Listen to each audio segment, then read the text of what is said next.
नमस्कार। चलिए आज इंडियन टैक्स सिस्टम की गुत्थी को सुलझाते हैं। कोशिश ये रहेगी कि टैक्स की ये जो थोड़ी कॉम्प्लेक्स सी दुनिया है ना, उसे हर किसी के लिए एकदम आसान और समझने लायक बनाया जाए। टैक्स ये शब्द सुनते ही क्या कभी ऐसा लगा है कि यार ये क्या चीज है? अगर हाँ, तो ऐसा लगना बहुत ही नॉर्मल है। पर चिंता की कोई बात नहीं, अगले कुछ मिनट्स में ये सारी उलझन दूर करने की पूरी कोशिश करेंगे। ठीक है, तो शुरू करते हैं। सबसे पहले ना इस पूरे सिस्टम के दो सबसे बड़े पिलर्स को समझते हैं। एक है डायरेक्ट टैक्स और दूसरा इनडायरेक्ट टैक्स। तो इन दोनों में जो मेन फर्क है वो क्या है? देखिए, एक टैक्स लगता है इनकम पर, यानी जो कमाया जाता है, और दूसरा टैक्स लगता है खर्च पर, यानी जो हम खर्च करते हैं। जो डायरेक्ट टैक्स है, जैसे इनकम टैक्स, वो किसी की कमाई पर लगता है। ये प्रोग्रेसिव होता है, जिसका सीधा सा मतलब है जितनी ज्यादा कमाई उतना ही ज्यादा टैक्स। और दूसरी तरफ है इनडायरेक्ट टैक्स, जैसे जीएसटी, जो खर्च पर लगता है। इसे एक बहुत ही आसान से एग्जाम्पल से समझते हैं। सोचिए, एक 10 रुपए की चॉकलेट बार है। उस पर जो जीएसटी लगेगा ना, वो एक स्टूडेंट के लिए भी उतना ही होगा और एक बहुत बड़ी कंपनी के सीईओ के लिए भी उतना ही। अब जाहिर है, दोनों की कमाई में जमीन आसमान का फर्क है, लेकिन चॉकलेट पर टैक्स दोनों के लिए बिल्कुल बराबर है। बस यही है इनडायरेक्ट टैक्स। तो चलिए अब जरा उस टैक्स पर फोकस करते हैं जिसे हम सब, मतलब लिटरली हम सब, लगभग हर रोज देते हैं। कई बार तो हमें पता भी नहीं चलता। तो जीएसटी तो सबके लिए एक जैसा है, पर सरकार इसमें एक बैलेंस बनाने की कोशिश करती है।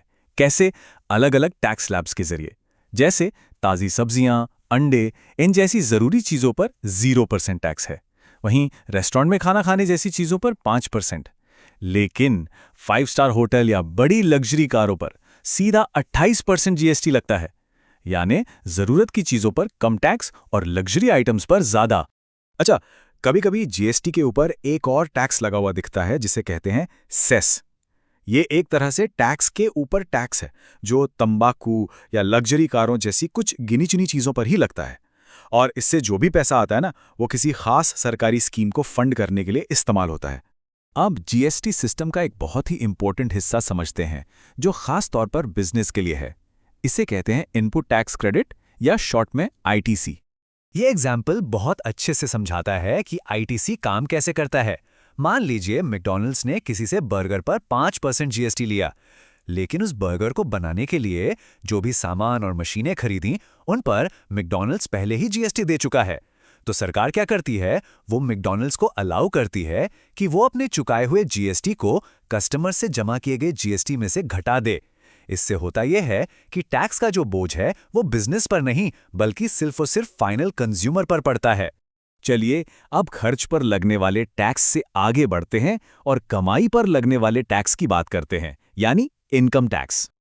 अब ये जो स्लाइड है ना, ये एक बहुत ही इंटरेस्टिंग कहानी बताती है कि इंडिया में इनकम टैक्स असल में भरता कौन है। देखिए, पहला बार बताता है कि करीब 7.5 करोड़ लोग टैक्स फाइल करते हैं। लेकिन दूसरा बार देखिए, उनमें से 5 करोड़ से भी ज्यादा लोग जीरो टैक्सेबल इनकम दिखाते हैं। इसका मतलब क्या हुआ कि असल में टैक्स चुकाने वालों की संख्या काफी कम है। और जो लोग सबसे ऊंचे टैक्स ब्रैकेट में आते हैं, वो तो देश की आबादी का 1% से भी कम है। तो यहाँ एक बहुत बड़ा फर्क समझना जरूरी है कि एक नौकरी करने वाले और एक बिजनेस ओनर के लिए टैक्स कैसे कैलकुलेट होता है। देखिए, जो सैलरीड इंसान है, उसकी सैलरी आने से पहले ही टैक्स कट जाता है। मतलब पहले टैक्स, फिर बचे हुए पैसे से खर्च। लेकिन एक बिजनेस ओनर क्या करता है? वो पहले अपनी कमाई में से सारे खर्चे घटाता है और फिर जो प्रॉफिट बचता है, सिर्फ उसी पर टैक्स देता है। तो ये बिजनेस के खर्चे होते क्या हैं? इसमें एम्प्लॉय की सैलरी, रॉ मटेरियल, ऑफिस का किराया, बिजनेस के लिए खरीदी गई गाड़ी, ये सब शामिल हो सकता है। एक और इंटरेस्टिंग कॉन्सेप्ट है डेप्रिसिएशन। इसका मतलब है कि टाइम के साथ किसी एसेट, जैसे कार, की वैल्यू में जो कमी आती है, उसे भी एक बिजनेस खर्चे की तरह दिखाया जा सकता है और इससे टैक्सेबल प्रॉफिट कम हो जाता है। और ये सब हमें उस सबसे प्रैक्टिकल सवाल पर ले आता है जिसका सामना बहुत से टैक्स पेयर्स हर साल करते हैं। ओल्ड टैक्स रिजीम चुने या फिर न्यू। लेकिन उससे पहले मार्जिनल टैक्स स्लैब को समझना जरूरी है। देखिए, कोई भी अपनी पूरी की पूरी इनकम पर सबसे ऊंचे रेट से टैक्स नहीं देता।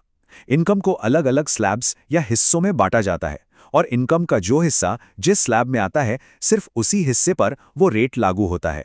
तो ओल्ड और न्यू के बीच का चुनाव बड़ा सीधा सा है।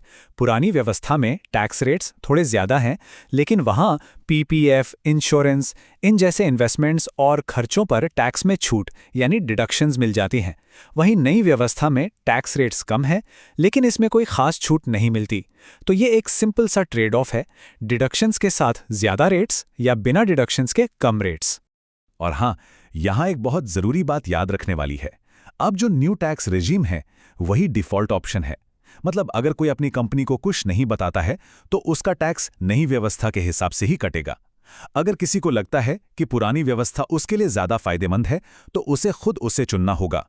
जो लोग सैलरी पे काम करते हैं उनके लिए अच्छी खबर यह है कि वो हर साल ओल्ड और न्यू रेजिम के बीच स्विच कर सकते हैं। लेकिन जो बिजनेस ओनर्स या फ्रीलांसर्स हैं उनके लिए नियम थोड़ा सा अलग है। एक बार नई व्यवस्था चुनने के बाद पुरानी व्यवस्था में वापस जाने का मौका उन्हें सिर्फ एक ही बार मिलता है। तो अब टैक्स कैसे काम करता है इसकी एक बेसिक समझ तो बन गई है। इस नई जानकारी के साथ अब शायद ये सोचने का वक्त है कि टैक्स क्यों ज़रूरी है और ये हमारे देश को चलाने में आखिर क्या रोल निभाता है।